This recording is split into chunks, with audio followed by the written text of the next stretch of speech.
Do you know, actually, a lot of famous athletes, they sleep a lot? Do you know if we can improve the length of our sleep somewhat, the performance when we do sports can be improved? So there are a lot of research behind athletes' health, performance, and sleep. So I learned a lot of this from our guest today, Dr. Alan Chu. He is an assistant professor and chair of the sport, exercise, and performance psychology master's program at the University of Wisconsin-Green Bay. He's a certified mental performance consultant working with athletes and coaches across high school, college, and professional levels on psychological skills training. In addition, he's a self-determination theory international scholar who conducts research on motivation, particularly in the sports and exercise domains. So I'm very happy to have Alan with us today to share with us ins and outs of how sleep can impact athletes, can impact sports. And at the end of this episode, he also shares with us something about motivation theory. Let's find out more. Welcome to Deep Into Sleep. I'm your host, Yishan. Let's welcome Dr. Alan Chu. Welcome, Dr. Alan Chu. Welcome to Deep Into Sleep. Thank you for having me. So I know you're a sports psychologist. What is a sports psychologist? Yeah, that's a good question. That's a question that many people ask when I mention that I'm a sports psychology professor or sports psychology consultant. So sports psychology is a field that we use psychological principle to help athletes optimize their performance. So for example, we use relaxation skills, mindfulness, focus, self-talk, many of those skills that are from traditional clinical or counseling psychology that we apply into the sport context to increase their performance. And beyond performance aspect, there's also the mental health aspect. I'm not a clinical or counseling psychologist, so my title is Certified Mental Performance Consultant, CMPC in short, mainly focusing on the performance aspect, but there are also some clinical and counseling sports psychologists that work with athletes, mainly focusing on the mental health aspects, such as eating disorder, anxiety, and depression. And beyond sports psychology, there's also exercise and performance psychology. So exercise psychology focuses on helping people build a habit for a healthy lifestyle, be motivated to exercise regularly to improve their fitness and health. And then performance psychology would be applied to some other contexts, such as the military, music, or even surgeons. You know, now there are people working with surgeons, firefighters, and police officers on handling their stress in order to help them be more focused and perform better in their context as well. That's very interesting. Actually, I don't know there are so many different categories. Sounds like just like there are sleep psychologists just to handle people's sleep disorder, there are nutritionists to handle the food, diet, and sounds like there are people really just focus on healthy lifestyle, exercise, and other type of certain career, certain jobs, like people's stress level, their performance. And your job possibly mostly focuses on athletes in the sports field. That's correct. Yeah, so that's my consulting role. As you know, I'm a professor as well. So my main job is being at the university, teaching sports psychology, and also other undergraduate courses, and then doing research on different sports psychology related issues. Although my main focus is on motivation in sport, but also in general. You know, basically looking at why people do what they do and why they keep doing it and why do they enjoy what they do. That's definitely interesting. I definitely want to ask you more about that. But overall, when you mention athlete and sports motivation, it's just to remind me recently there's a lot of attention focused on athletes' performance and sleep, like their sleep length, their sleep quality, how that really interfere with them. So I'm wondering in your work, either research work or your consultant work, your practice, whether you see any like issues about sleep among athletes. Yeah, definitely. So I've worked with many different athletes from high school to collegiate athlete and professional athlete on the national team. So when I work with athletes, especially adolescents, what I see quite often is that they are pretty exhausted or they are tired. When I ask them how their day is going, a lot of time they will say tired because they have to go to school, they have to practice, and they don't get enough sleep. So that's where the sleep factor comes in, and I think it's particularly an issue for high school and collegiate athlete because they have school, they have early classes that they have to get up early, or sometimes they even need to practice before school starts. So, for example, most of the swim and track and field teams, they have early practices, and they also have afternoon practices. So they have their first practice 6 a.m. in the morning, and then they go to school during the day, and then they practice again in the evening. So it's a really exhausting lifestyle for them, especially they have to stay up late to either do their homework or maybe just hang out with friends because of that age, being in school and socialize with people in that context. So definitely sleep plays a role in their athletic performance. Yeah, that reminded me of my college life. My first year in college, I studied chemistry, and I played volleyball for the chemistry department. And we had to get up like 5 a.m. every morning to go to practice. And then at night, we have tons of homework to work on in the chemistry, like chemistry classes. So that was, when you mentioned that, just remind me of those horrible practicing time. Well, 5 a.m. in the morning, how come you start that early? I think it's still dark outside, that early in the morning. Right, especially I'm a little bit night owl. That's even harder for me. But I had to say, after like a semester of this kind of schedule, I definitely felt very healthy.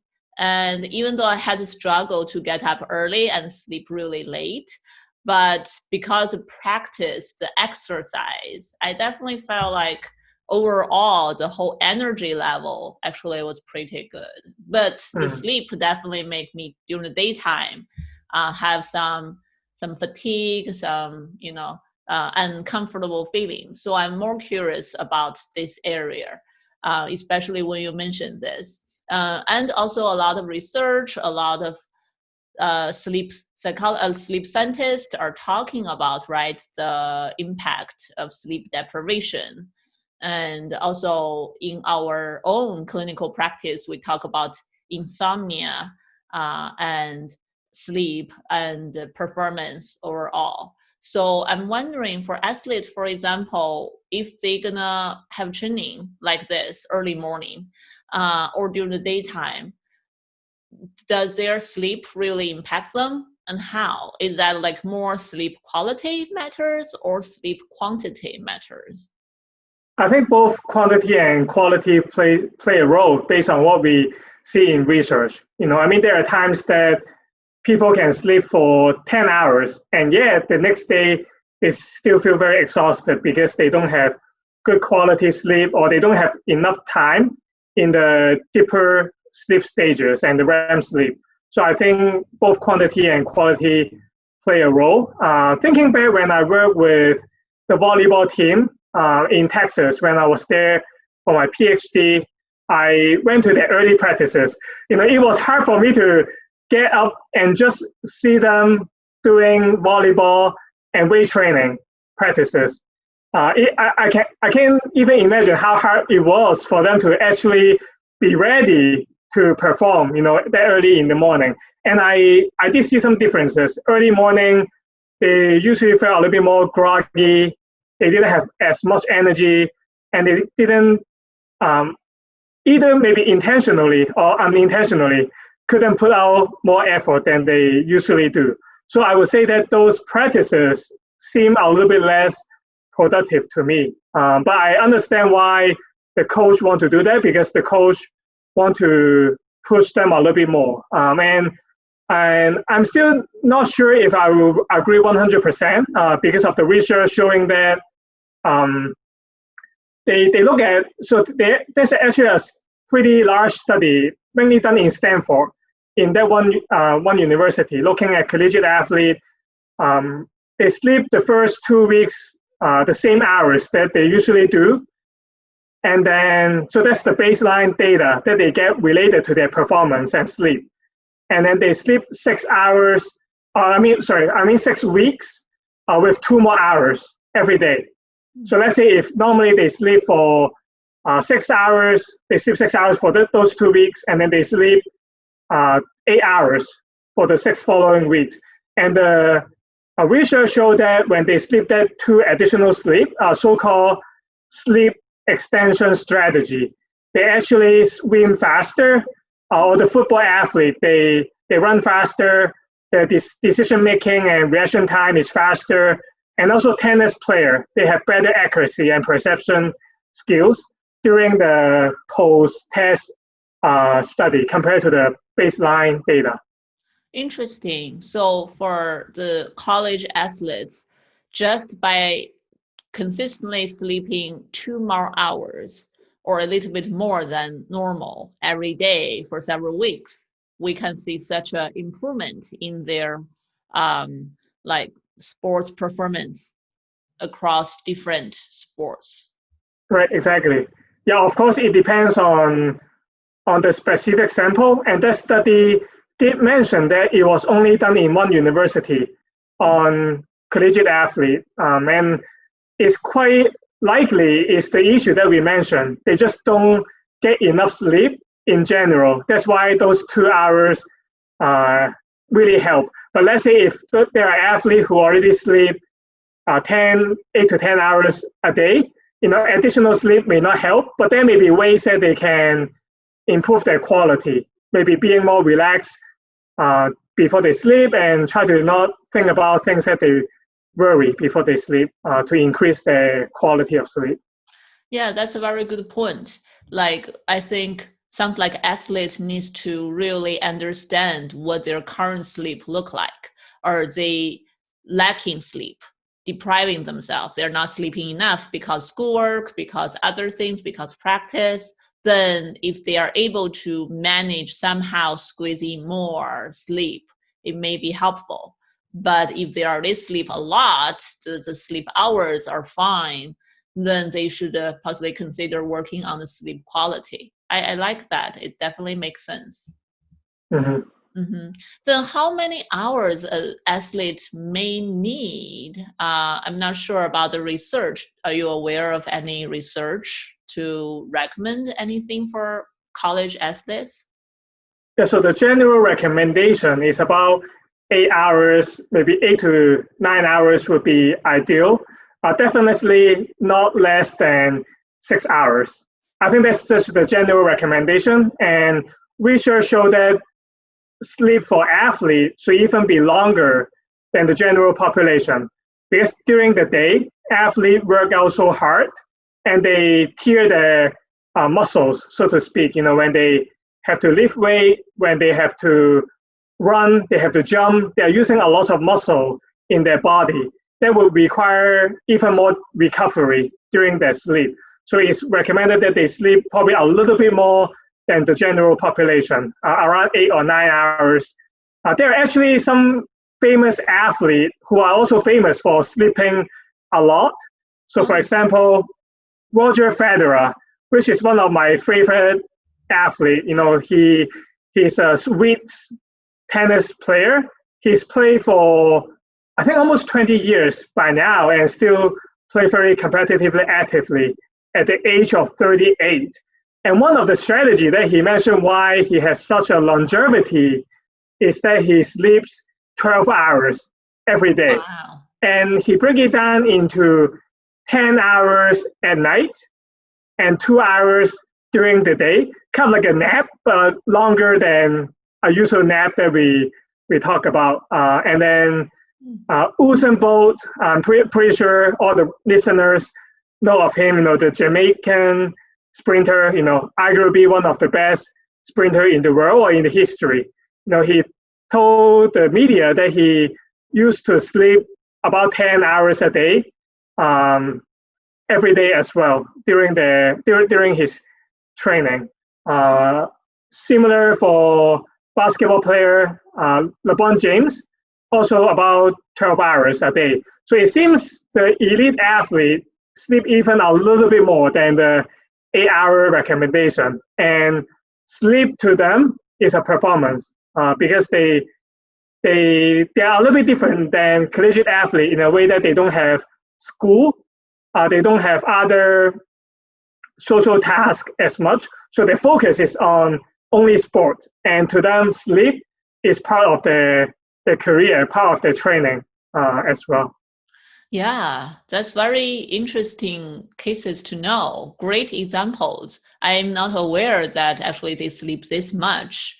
And that makes sense when they can only focus on the sports and they have a lot of say about their own schedule, their training, their rest. I would imagine possibly really hard for college students, college athletes to manage that because they have too many things on their plate. I'm wondering how many hours they are able to sleep. Possibly not a lot. Yeah, possibly not a lot. What I've been hearing is maybe about 6 hours or even less. Wow. I think they sleep a little bit more during off season. So for example, volleyball, they have a fall season. So they practice and compete mainly from August to December. I can't see any of those days they can sleep 8 hours or more just because of all the volleyball training and also school at the same time. But in the spring semester, they may be able to sleep more because they have less training during those times. Okay. That's very sad. Like during the season, they are not able to sleep a lot, and even off season, they possibly still have schoolwork and other things, and even a little bit more may not still be as much as what their body needs. And so that's like that's training, and sounds like we mentioned training and competition. So I'm curious, during the competition season, like when you mentioned the volleyball team, the fall season, so do athletes normally sleep less, partly because they are busy, I guess they have to train, and partly maybe due to anxiety? I'm not sure.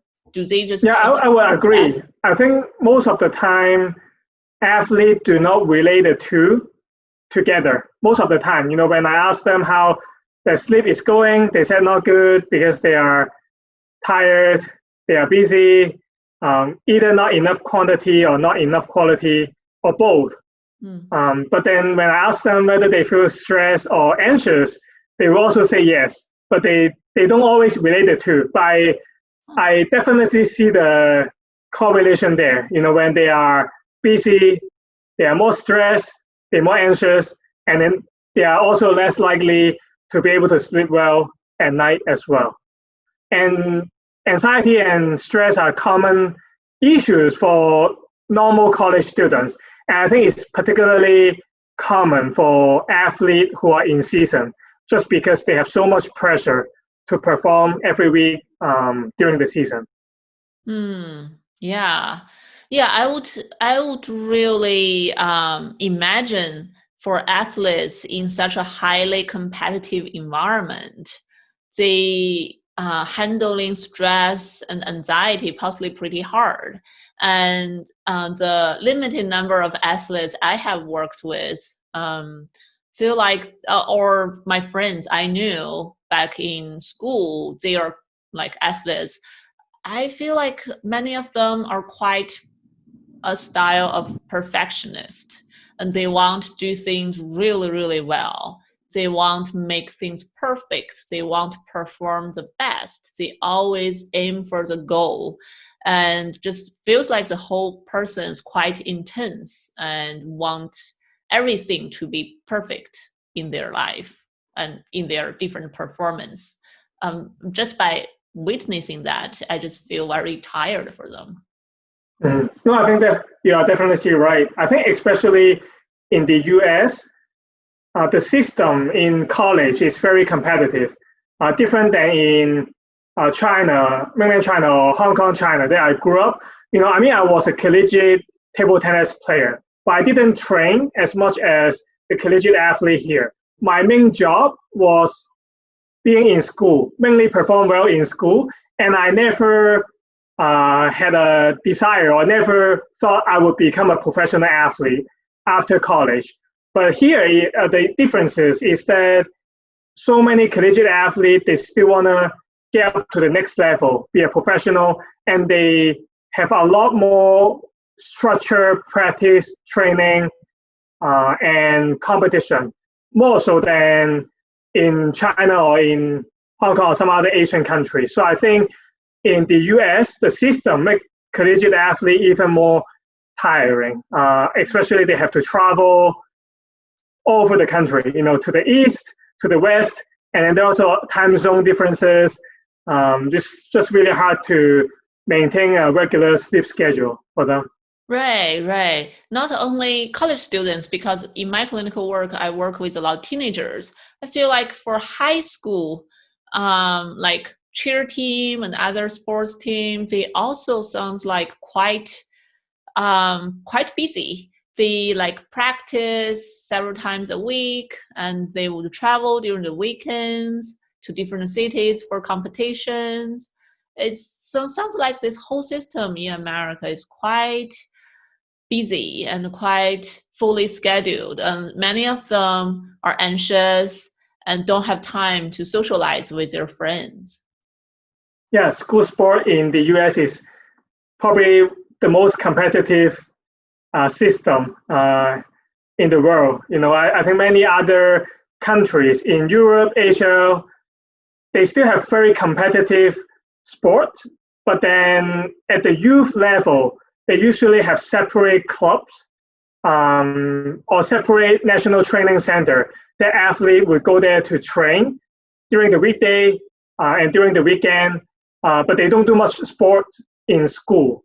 And also, if they want to become professionals, they don't even go to college. Right after high school, they will just train professionally in the National Training Center. So it's very different than the system in the US, that the US focus on college education and collegiate athletics at the same time. And that's why those athletes have even more pressure with school and athletics at the same time than other countries. Right. So for college athletes especially, I know you have a lot of experience working with them. Any suggestions, any advice for them, if any of them are listening right now, what they can consider to include in their daily life to help them manage their stress a little bit better by sleeping more, sleeping better? I think the first thing I would suggest is just be aware of their sleep quantity and quality. A good thing to do, maybe just keeping track on how many hours they sleep every day during the weekday and during the weekend. Research shows that, and also based on my observation, they tend to sleep a little bit more during the weekend. They may have a little bit more energy on the weekend. So maybe be aware of the quantity, quality of sleep, but also the energy level. So to just trying to see, okay, if I sleep 7 hours, I feel pretty good. If I sleep 6 hours, I don't feel good. So if they are aware of that pattern, they are more able to regulate their schedule to make sure they have more sleep. And then they probably do not have 100% control over their sleep schedule or their practice schedule. So if they can really sleep a lot at night, what I would suggest is to make sure they have at least 20-30 minutes during the day to be in a quiet place to take a nap or even just rest. Just take 20-30 minutes out of the day to not do anything, not checking their phone, putting their phone away, and just relax during that moment. And as you probably know quite well that a power nap can help with energy level quite a bit as well.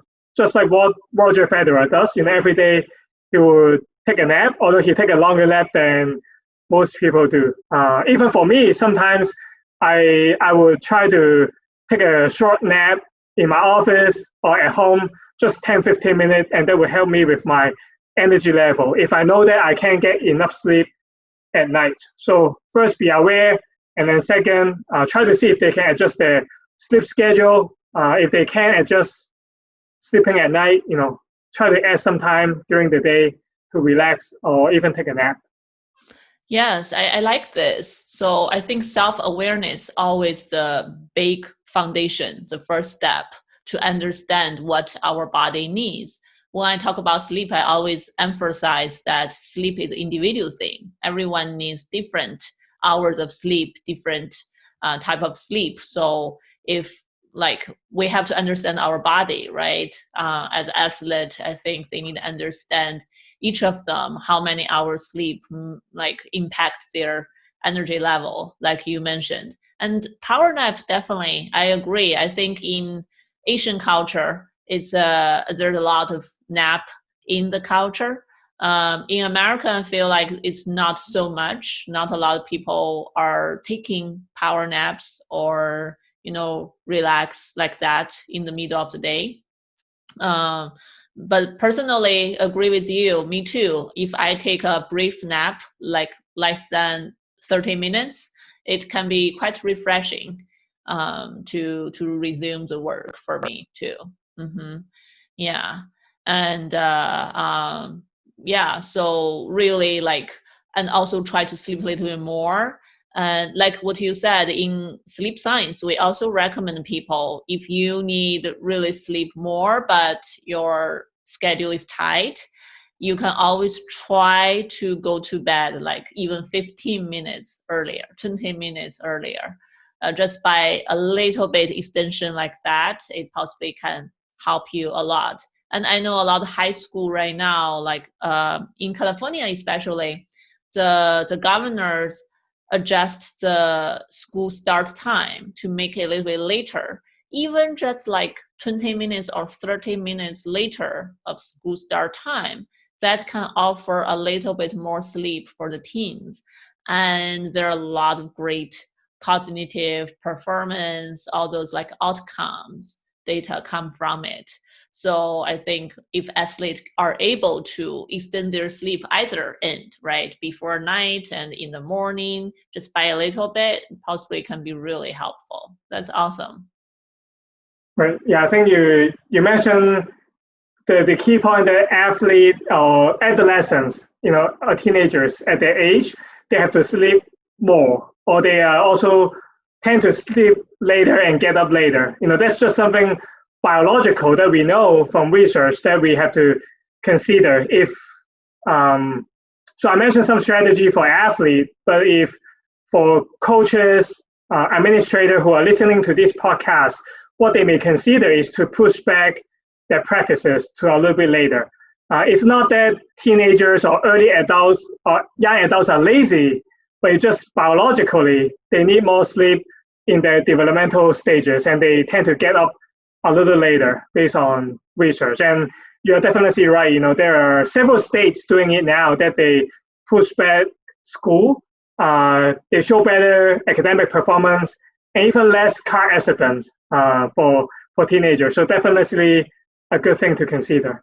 Right, definitely. And I like what you mentioned, the biological part. I know for high school students, which is very age-wise, biological-wise, very close to college students, young adults. And some psychologists mentioned, actually one of my guests on my show before mentioned to me that 7 a.m. to high school students, to these teens, are like 4 a.m. to adults. So it's really, really early for them, for their biology at that age. And getting up super early to practice, like 5 a.m. to practice in college, possibly is like asking an adult to get up like 2 or 3 a.m. So it's very hard. Right. Yeah. One study that I saw in Australia, they just look at athletes in general, what time they sleep and what time they get up. It showed that they sleep around 11 p.m. And get up around 7:15 a.m.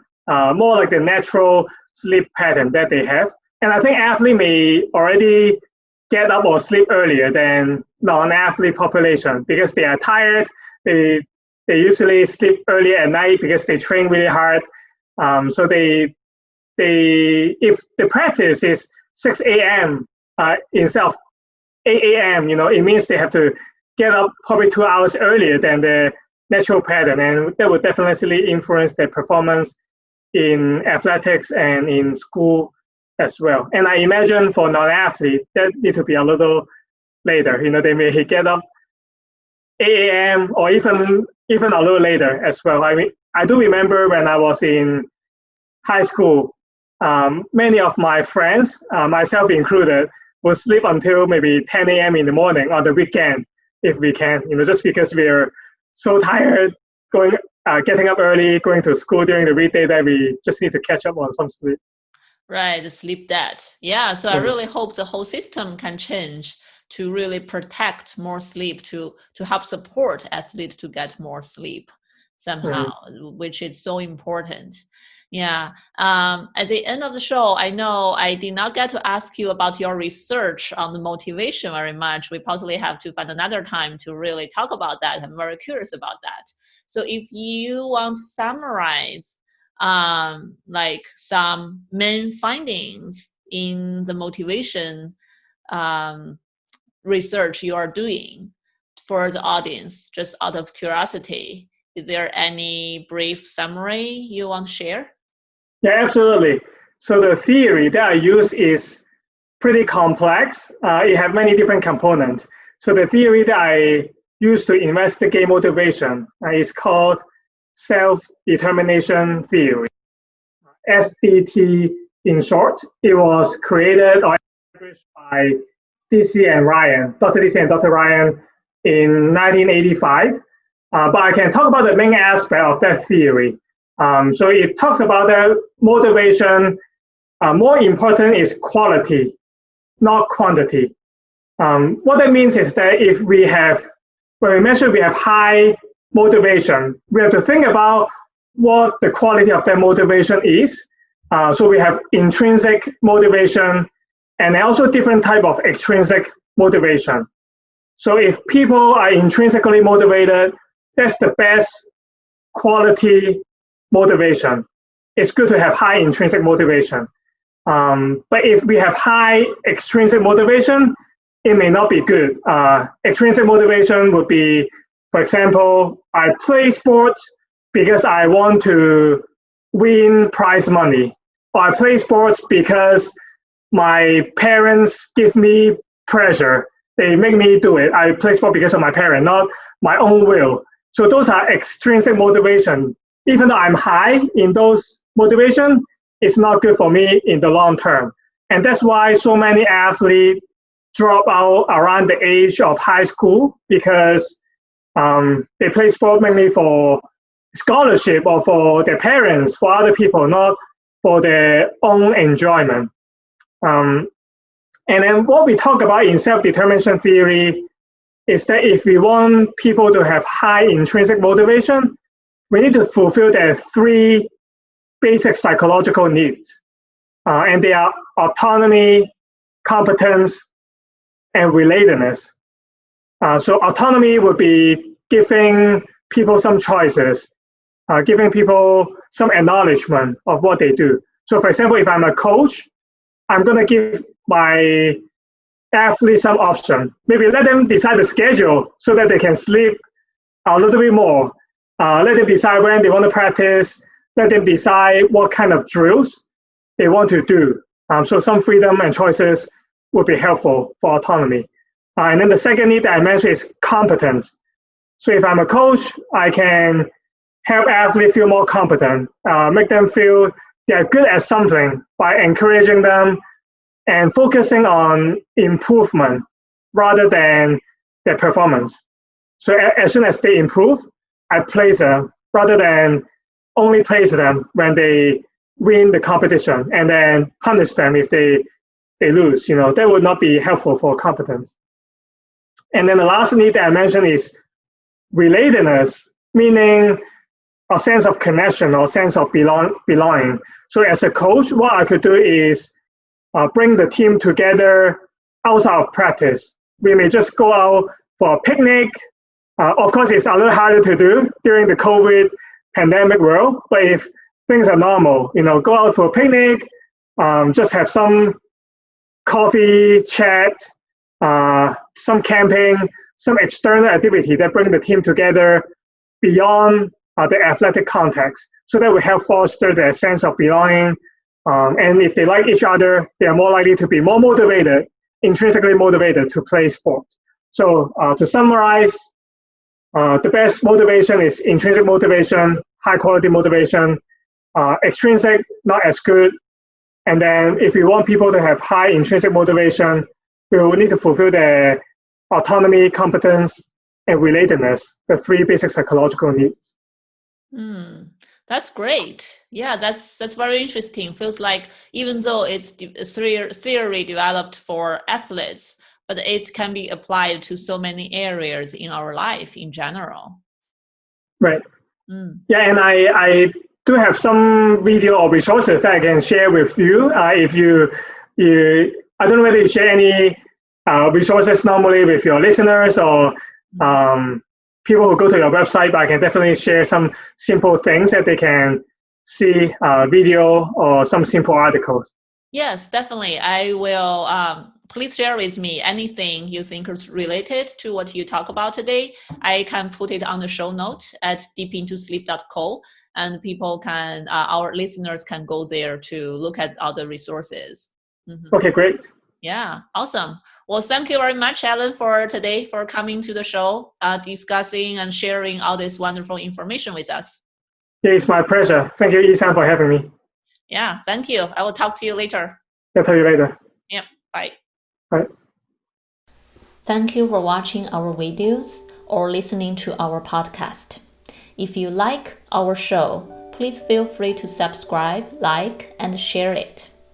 If you have any questions or feedback, we would always love to hear from you.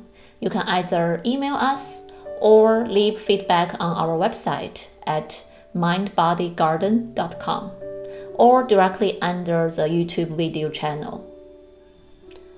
Thank you very much for your company today, and hopefully to hear from you or have you with us next time.